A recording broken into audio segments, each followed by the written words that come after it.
नमो नमः। मैं संदीप मिश्रा आप सभी के लिए कक्षा 9 के विद्यार्थियों के लिए कक्षा 9 की जो पुस्तक है सेमुषी संस्कृत की उसके 9वें पाठ के प्रश्नोत्तरों को लेकर के आया हूँ। सिक्ता सेतुः प्रश्नोत्तरम। अगर आपने अभी पाठ का वीडियो नहीं देखा है तो आई बटन में क्लिक करके ऊपर आई बटन में क्लिक करके आप पाठ के वीडियो को भी देख सकते हैं। आइए आज हम इसके प्रश्नोत्तरों का अभ्यास करते हैं। क्या लिखा है हमें देखना है। सबसे पहला प्रश्न है, देखिए, एक पदेन उत्तरम लिखत। एक पद में हमें उत्तर लिखना है। कह बाल्ये विद्याम न अधीतवान। इस जो प्रश्न है, कौन बाल्यावस्था में विद्या को नहीं पढ़ा था। कह ये प्रश्नवाचक है, तो इसका उत्तर एक पद में क्या हो जाएगा, तपोदत्तः। कौन विद्या बाल्यावस्था में विद्या को नहीं प्राप्त किया, तपोदत्त। दूसरा है, तपोदत्तः कया विद्याम अवाप्तुम प्रवृत्तः अस्ति। इसमें है तपोदत्तः यानी तपोदत्त किसके द्वारा विद्या को प्राप्त करने के लिए प्रवृत्त है। कया यह प्रश्नवाचक है, तो क्या हो जाएगा, तपोदत्त किसके द्वारा यानी किसके द्वारा विद्या को प्राप्त करने के लिए प्रवृत्त है, तपश्चर्यया। काया के स्थान में हो जाएगा तपश्चर्यया यानी तपस्या के द्वारा। मकरालये कह शिलाभिः सेतुम बबंध। मकरालये यानी समुद्र में, कह यानी कौन, शिलाओं के द्वारा पत्थरों के द्वारा, सेतुम बबंध सेतु को बांधा गया। किसके द्वारा यानी कौन, तो मकरालय में यानी समुद्र में, कह यह प्रश्नवाचक है, क्या हो जाएगा, राम यानी राम। समुद्र में राम ने पत्थरों के द्वारा सेतु को बनाया था। मार्गभ्रांतः संध्याम कुत्र उपैति यानी मार्ग से भटका हुआ शाम को कहाँ आता है, तो कुत्र उपैति गृहम उपैति। कुत्र के स्थान में क्या हो जाएगा, गृहम। अगला प्रश्न है, पुरुषः सिकताभिः किम करोति। पुरुष बालू के द्वारा क्या करता है। एक पद में उत्तर हो जाएगा सेतु निर्माण प्रयासम। किम करोति, सेतु निर्माण प्रयासम। इसके बाद देखिए दूसरा प्रश्न है, दूसरे प्रश्न को देखते हैं। अधोलिखितानां प्रश्नानां उत्तराणि संस्कृत भाषया लिखत। नीचे लिखे हुए प्रश्नों का उत्तर हमें संस्कृत भाषा में लिखना है। सबसे पहला प्रश्न है, देखिए, अनधीतः तपोदत्तः कैः गर्हितो भवत। यानी नहीं पढ़ा हुआ वह तपोदत्त कई ही यानी किसके द्वारा अपमानित होता है। कई ही गर्हितो हम, तो कई ही इसके स्थान में क्या हो जाएगा, देखिए उत्तर क्या है, अनधीतः तपोदत्तः सर्वैः कुटुम्बिभिः मित्रैः ज्ञातिजनैश्च गर्हितो भवत। यानी नहीं पढ़ा हुआ वह तपोदत्त सभी कुटुंबियों के द्वारा, मित्रों के द्वारा, बंधु बांधवों के द्वारा, जो उसे जानने वाले थे उनके द्वारा भी अपमानित होता है। तो कई ही के स्थान में हो जाएगा सर्वैः कुटुम्बिभिः मित्रैः ज्ञातिजनैश्च। अगला प्रश्न है, तपोदत्तः केन प्रकारेण विद्यामवाप्तुं प्रवृत्तो भवत्। तपोदत्त केन प्रकारेण किसके द्वारा, किस प्रकार से विद्या को प्राप्त करने के लिए प्रवृत्त होता है, तो इसका उत्तर हो जाएगा तपोदत्तः केन प्रकारेण के स्थान में हो जाएगा तपश्चर्यया विद्यामवाप्तुं प्रवृत्तो भवत्। तपस्या के द्वारा विद्या को प्राप्त करने के लिए प्रवृत्त होता है। अगला प्रश्न है, तपोदत्तः पुरुषस्य कां चेष्टां दृष्ट्वा अहसत। तपोदत्त पुरुष की किस चेष्टा को देख करके हंसता है, तो इसका उत्तर है तपोदत्तः पुरुषस्य सिकताभिः सेतु निर्माण प्रयासम दृष्ट्वा अहसत। यहाँ दृष्टया लिखा है, इसको ध्यान देना है, ये दृष्ट्वा है, दृष्ट्वा अहसत। तो तपोदत्त पुरुष की बालू के द्वारा सेतु निर्माण का प्रयास को देख करके हंसता है। इस प्रकार से आपका चौथा प्रश्न है, चौथे प्रश्न को देखेंगे। दूसरे प्रश्न का घ नंबर है, तपोमात्रेण विद्यां प्राप्तुं तस्य प्रयासः कीदृशः कथितः। तपस्या के बिना ही, तपोमात्रेण तपस्या के द्वारा ही, तपस्या मात्र से विद्या को प्राप्त करने के लिए तस्य प्रयासः यानी उसका प्रयास कीदृशः कथितः कैसा कहा गया है, तो क्या लिखा है उत्तर, तपोमात्रेण विद्यां प्राप्तुं तस्य प्रयासः सिक्ताभिः नद्यां सेतु निर्माण प्रयासः इव कथितः। क्या कहा कि तपस्या मात्र से विद्या को प्राप्त करने के लिए उसका प्रयास बालू के द्वारा नदी में सेतु निर्माण सेतु निर्माण का प्रयास, पुल निर्माण का प्रयास के समान कहा गया है। अगला प्रश्न है, अन्ते तपोदत्तः विद्याग्रहणाय कुत्र गतः। अंत में तपोदत्त विद्या ग्रहण करने के लिए कुत्र गतः, कुत्र ने यह प्रश्नवाचक है, इसका उत्तर क्या होगा? अन्ते तपोदत्तः विद्याग्रहणाय गुरुकुलम गतः। इस प्रकार से आपका दूसरा प्रश्न भी पूर्ण हुआ। इसके बाद हम देखते हैं तीसरा प्रश्न है। देखिए तीसरा प्रश्न को समझेंगे। भिन्न वर्गीयम पदम चिन्हतो। भिन्न वर्गीय जो पद हैं उसे हमें चुनना है, जैसे कि अधिरोढ़ुम, गंतुम और निर्मातुम। तो अधिरोढ़ुम जो शब्द है यहाँ भी तुमुन प्रत्यय है। गंतुम जो शब्द है अधि उपसर्ग है। रूढ़ रोढ़ धातु अधिरोढ़ुम में देखिए, अधिरोढ़ुम में तुमुन प्रत्यय है, गंतुम में भी तुमुन प्रत्यय है और निर्मातुम में भी तुमुन प्रत्यय है। परंतु जो सेतुम शब्द है, सेतु शब्द है, वहाँ द्वितीय विभक्ति है, इसलिए भिन्न वर्गीय पद क्या हो जाएगा? सेतुम। अगला शब्द है देखिए, निश्वस्य, चिंतय, विमृश्य, उपेत्य। निश्वस्य में भी ल्यप प्रत्यय है, निहि उपसर्ग है। विमृश्य में भी वि उपसर्ग है, उपेत्य में भी उप उपसर्ग है। यहाँ सभी ल्यप प्रत्यय है, परंतु चिंतय, चिंतय, चिंतय में ल्यप प्रत्यय नहीं है, इसलिए यह भिन्न वर्गीय पद है। अगला है देखिए, विश्वसिमि। विश्वसिमि, पश्यामि, करिष्यामि, अभिलषामि। यहाँ देखिए पश्यामि ये भी उत्तम पुरुष का रूप है, करिष्यामि भी उत्तम पुरुष का रूप है, अभिलषामि भी उत्तम पुरुष का रूप है, परंतु जो विश्वसिमि है यह सप्तमी विभक्ति एक वचन का है, इसलिए विश्वसिमि यह भिन्न भिन्न पद है।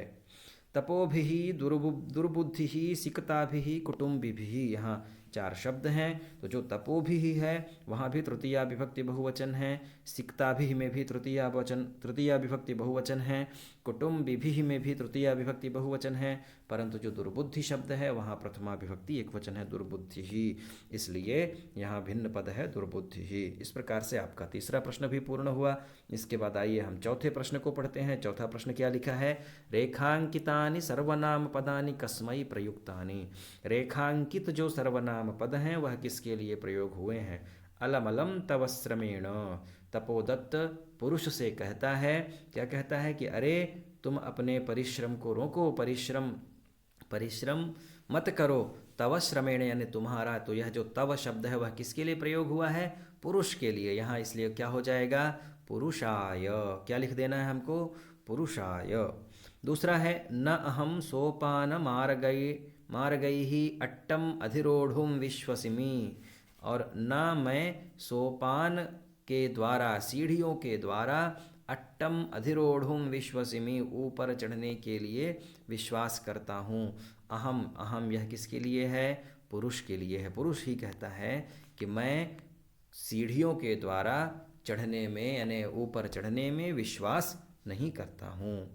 चिंतितम भवता नवा, चिंतितम भवता नवा यानी सोचा गया तुम्हारे द्वारा कि नहीं।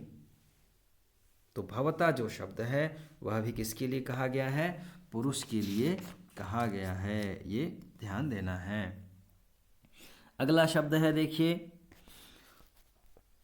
गुरुगृहं गत्वैव विद्याभ्यासो मया करणीयः। गुरुगृहं गत्वैव विद्याभ्यासो मया करणीयः। गुरु के घर जाकर के ही विद्या का अभ्यास मया करणीयः मुझे करना चाहिए। तो मया यह प्रयोग हुआ है तपोदत्त के लिए, तो तपोदत्ताय क्या लिख देना है? तपोदत्ताय। अगला है देखिए, भवद्भिः उन्मीलितं मे नयन युगलम।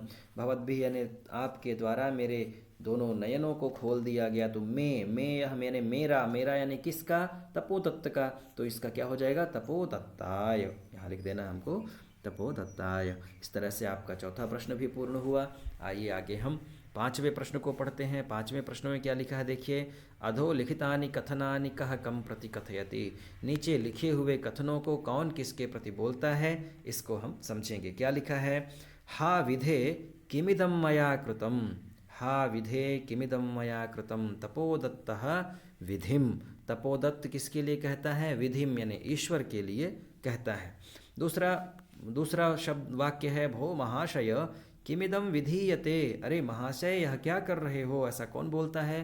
तपोदत्तः पुरुषम, पुरुष के लिए बोलता है। भोस तपस्विन कथम माम उपरुणत्सि, अरे भो तपस्विन, अरे तपस्वी किस प्रकार से मुझे रोक रहे हो, मेरा अवरोध कर रहे हो, ऐसा कौन बोलता है? पुरुषः, पुरुषः बोलता है। किससे बोलता है? तपोदत्तम, किसको बोलता है? तपोदत्तम। सिकताः जल प्रवाहे स्थास्यन्ति किम, बालू इस जल के प्रवाह में रुकेंगी क्या, ऐसा कौन बोलता है? तपोदत्तः पुरुषम। ना हम जाने कोस्ति भवान, मैं नहीं जानता कौन हो तुम, आप कौन हैं, ऐसा कौन बोलता है? तपोदत्तः पुरुषम। इस प्रकार से चौथे का ख नंबर भी पूरा हुआ। आइए अब हम पांचवें प्रश्न को पढ़ते हैं। पांचवें प्रश्न में क्या लिखा है? स्थूल पदान्यधिकृत्य प्रश्न निर्माणम कुरुत, स्थूल पदों को अधिकृत करके यानी अधिक ले करके प्रश्न निर्माण करना है, प्रश्न निर्माण करना है। क्या बना है देखिए, तपोदत्तः तपश्चर्यया विद्यामवाप्तुम प्रवृत्तोस्ति, तपोदत्त तपस्या के द्वारा विद्या को प्राप्त करने के लिए प्रवृत्त है। तो तपश्चर्यया के स्थान में क्या हो जाएगा? कया। तो कैसे प्रश्न बनेगा? तपोदत्तः कया विद्यामवाप्तुम प्रवृत्तोस्ति। दूसरा है तपोदत्तः कुटुंबिभिः मित्रैः गर्हितः अभवत, तपोदत्त कुटुंबियों के द्वारा, मित्रों के द्वारा अपमानित हुआ। तो तपोदत्तः से प्रश्न बनाना है तो क्या बन जाएगा? तपोदत्त के स्थान में हो जाएगा कह, तो क्या बनेगा प्रश्न? कह कुटुंबिभिः मित्रैः गर्हितः अभवत। ग नंबर प्रश्न है पुरुषः नद्यां सिकताभिः सेतुं निर्मातुं प्रयतते। यहाँ शब्द है नद्याम, नद्याम से हमें प्रश्नवाचक बनाना है। तो नद्याम के स्थान में क्या हो जाएगा? कस्याम। पुरुषः कस्यां सिकताभिः सेतुं निर्मातुं प्रयतते। इस प्रकार से प्रश्न हो जाएगा।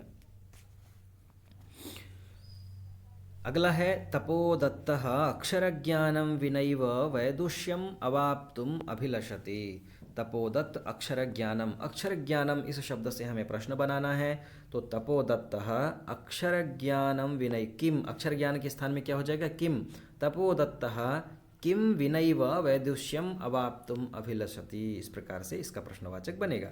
दूसरा है तपोदत्तः विद्याध्ययनाय गुरुकुलम अगच्छत। तपोदत्तः विद्याध्ययनाय गुरुकुलम अगच्छत, तपोदत्त विद्या को पढ़ने के लिए, अध्ययन के लिए गुरुकुल जाता है। तो विद्याध्ययनाय से प्रश्नवाचक बनाना है, इसके स्थान में क्या हो जाएगा? किमर्थम। तो तपोदत्तः किमर्थम गुरुकुलम अगच्छत। अगला प्रश्न है देखिए, गुरुगृहं गत्वैव विद्याभ्यासः करणीयः। गुरुगृहम शब्द से हमें प्रश्नवाचक बनाना है। तो प्रश्नवाचक क्या बनेगा? कुत्र। तो क्या बनेगा प्रश्न पूरा वाक्य? कुत्र गत्वैव विद्याभ्यासः करणीयः। इस प्रकार से आपका पांचवा प्रश्न भी पूर्ण हुआ। अब इसके बाद देखिए छठवां प्रश्न है, क्या लिखा है? उदाहरणम अनुसृत्य अधोलिखित विग्रह पदानां समस्त पदानि लिखत। उदाहरण के अनुसार नीचे लिखे हुए विग्रह पदों को समस्त पद में लिखना है। यहाँ देखिए विग्रह पद लिखे गए हैं, इधर समस्त पद लिखे गए हैं, उसे हम समझेंगे। सबसे पहले देखिए उदाहरण है जैसे संकल्पस्य सातत्येन, संकल्प सातत्येन, इस प्रकार से एक पद में लिख देना है। अक्षराणाम ज्ञानम अक्षर ज्ञानम, सिकतायाः सेतुः सिकता सेतुः, पितुः चरणैः पितृचरणैः, गुरोः गृहं गुरुगृहं, विद्यायाः अभ्यासः विद्याभ्यासः। इस प्रकार से समस्त पदों को हमें, विग्रह पदों को समस्त पद में हमें लिखना है। इसके बाद आइए हम छठवें प्रश्न के अ नंबर को देखते हैं। क्या लिखा है? उदाहरणम अनुसृत्य अधोलिखितानां समस्त पदानां विग्रहं कुरुतो। अभी हमने विग्रह पदों को समस्त पद बनाया था, अब हमें समस्त पदों को विग्रह वाक्यों में बनाना है। क्या लिखा है? जैसे कि उदाहरण दिया है नयन युगलम, नयनयोः युगलम नयन युगलम। उसी प्रकार से जल प्रवाहे, जलस्य प्रवाहे जल प्रवाहे, तपश्चर्या तपसः चर्यया तपश्चर्यया। तो तपश्चर्यया का क्या हो जाएगा? तपसः चर्यया। जलोच्छलन ध्वनि, इसका विच्छेद क्या होगा? समास विग्रह क्या होगा? जलस्य उच्छलनस्य ध्वनिः जलोच्छलनध्वनिः। सेतु निर्माण प्रयासः, सेतोः निर्माणाय प्रयासः, अलग अलग जब हम करेंगे तो सेतोः निर्माणाय प्रयासः, सेतु निर्माण प्रयासः। आइए इसके बाद हम 7वें प्रश्न को पढ़ते हैं। 7वां प्रश्न क्या है देखिए, उदाहरणम अनुसृत्य कोष्ठकात् पदम आदाय नूतनम वाक्यद्वयम रचयत। यहाँ देखिए एक उदाहरण दिया है, जैसे कि यथा अलम चिंतया, अलम के योग में तृतीया विभक्ति होती है, चिंता मत करो, चिंता मत करो, अलम। तो इसका अर्थ क्या हुआ? जैसे कि भय से अभी हमें बनाना है, भय से हमें एक वाक्य बनाना है, तो क्या हो जाएगा? अल शब्द के योग से हमें भय क्या कह रहा है देखिए, अलम योग में तृतीया होती है, अलम यहाँ शब्द का प्रयोग हुआ है इसलिए चिंतया तृतीया हो गई है। उसी प्रकार से भय से हमें बनाना है, तो अलम भयेन, भय मत करो, अलम भयेन, अलम कोलाहलेन, कोलाहल, अलम कोलाहलेन, कोलाहल से तृतीया हो जाएगी, अलम कोलाहलेन, हल्ला मत करो। उसी प्रकार से देखिए ख नंबर प्रश्न है, ख नंबर में क्या दिया है? माम अनुसगच्छति, माम अनुसगच्छति, अनुयोगे द्वितीया होती है, अनु के योग में द्वितीया विभक्ति होती है। तो अब उसने शब्द दे दिया है, गृह एक शब्द दिया है और पर्वत एक शब्द दिया है, तो इससे हमें वाक्य बनाना है। तो जैसे गृह से हम क्या वाक्य बनाएंगे? गृहम अनुमार्गः अस्ति, गृहम अनुमार्गः अस्ति, पर्वतम अनुक्षेत्रम अस्ति। गृह से द्वितीया हो जाएगी गृहम, पर्वत से द्वितीया हो जाएगी पर्वतम। इस प्रकार से हमें वाक्य बनाने हैं।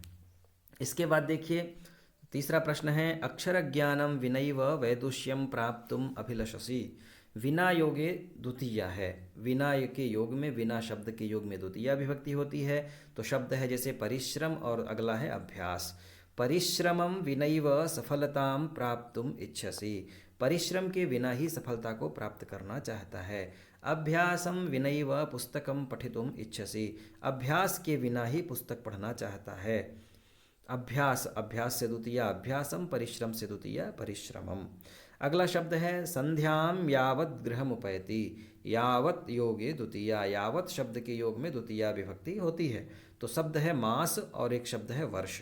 तो मास से क्या बनेगा? मासम यावत जपम करोति, एक महीने तक जप करता है। वर्ष, वर्षम यावत अध्ययनम करोति, एक वर्ष तक अध्ययन करता है। इस प्रकार से आपके 9वें पाठ के प्रश्नोत्तर पूर्ण हुए। अगर आपको वीडियो अच्छा है, अच्छा लग रहा है, तो आप इसे ज़्यादा से ज़्यादा बच्चों के पास भेजें, अभ्यास करें। तब तक के लिए आप सभी को नमो नमः।